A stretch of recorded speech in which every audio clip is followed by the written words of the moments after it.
ఇప్పుడు నా పేరు భూలక్ష్మి. నీళ్ళు అడగకపోయింటే మా నాయన మా చెప్తా కొట్టిన చేనులో పోయి ఏమైనా దుబారు మాటలు అనలే, ఏం లేదు. ఆమె ఇంటికి పోలే, వాకిలికి పోలే. ఎవరో చెప్పిన మాటలని కొట్టినారు పోయి మొగుడి పెండ్లాము.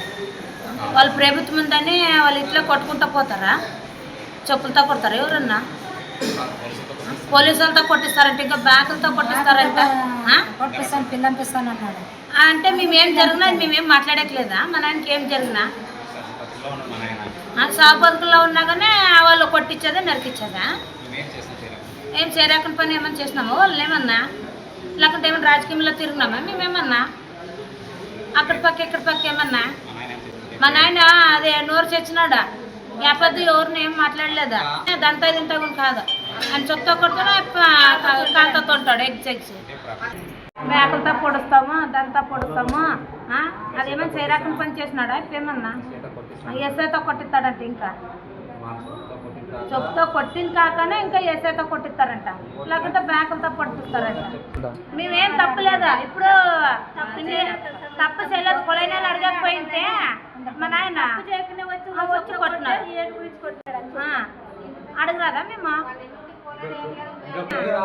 ప్రభుత్వం ఉందని ఇట్లా నేర్పించుకుంటా కొట్టించుకుంటా పోతాడా అప్ప? అట్లా ఎన్నేళ్ళు చేస్తాడు అప్ప? అది ఎవరు తొలగతో తొలగరా? మాకు ఎవరున్నారు? ఎవరు తొలకొని తొలగరా? ఆయనకి అడగకపోయింది తప్ప ఇట్లేమి చేసేది వల్ల ఇది తప్ప? ఇది నీళ్ళు అడగకపోయిందా కొట్టేదా? నిన్న సాయంత్రం మా నాన్న మారుతి ప్రసాద్ వాళ్ళ ఇంటికి నీళ్ళు అడగడానికి పోయినాడంట.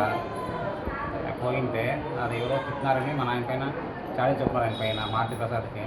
మళ్ళీ ఈరోజు ఎవరో అన్నారని ప్లస్ మళ్ళీ సీన్లో పోయి మా నాన్న పార్టీ తీసుకుపోయింటే అక్కడ మారుతి ప్రసాద్ లావణ్య ఆయన చెప్తా కొడుతుందంట, ఆయన కాదవుతుంటున్నాడట.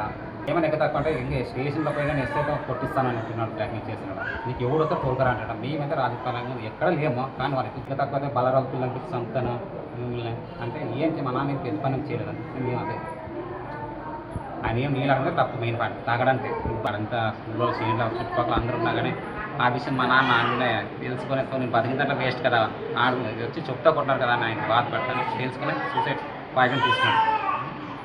అంటే ప్రభుత్వం ఉందని ఇలానే చేసుకుంటూ పోతే బాగుంటుందని మేము చెప్తున్నాం సార్. తెలుసుకోవాలి. ముస్లిం 74 ముస్లిం కాళ్ళతో ఉంటున్నారా? కలిసి మళ్ళీ ఆయన చెప్తాను నెత్తుకు కొడుతున్నాడు. దాని నుంచి మా అమ్మ మా అక్క మా వదిన పోయే లోపల కూడా కొట్టుగా నిర్దేశం చేసేస్తాను.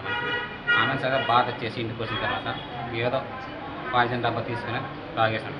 ఏమైనా గలాట్ చేసినా కానీ ఎస్ఐతో కొట్టిస్తాను. స్టేషన్ పైన మాకు జరగదని మాకు తెలుసుకోవడానికి ఉంటే ఉంది పోతామని మా నాయన ఇక్కడ మేము ధైర్యం తెలిసి స్టేషన్ పైన ఓపెన్గా చెప్తున్నాడు కదా ఆయన మాకు. ప్లస్ మేము స్టేషన్లో పోయినా మీకు జరిగిన మీకు కొన్ని ఎస్ఐతో కొట్టిస్తాను మీరు ఏమైనా వస్తుంది. మేము తప్పు చేయలేదు. మా నాన్న ఏదో నీళ్ళలో ఇబ్బంది వచ్చినామని తప్ప దాంతో అన్నట్టు తప్ప మా నాన్నకి ఏమన్నా జరిగితే మాతి ప్రజా లావణ్య మీద సార్ కంప్లైంట్ అది ఏమన్నా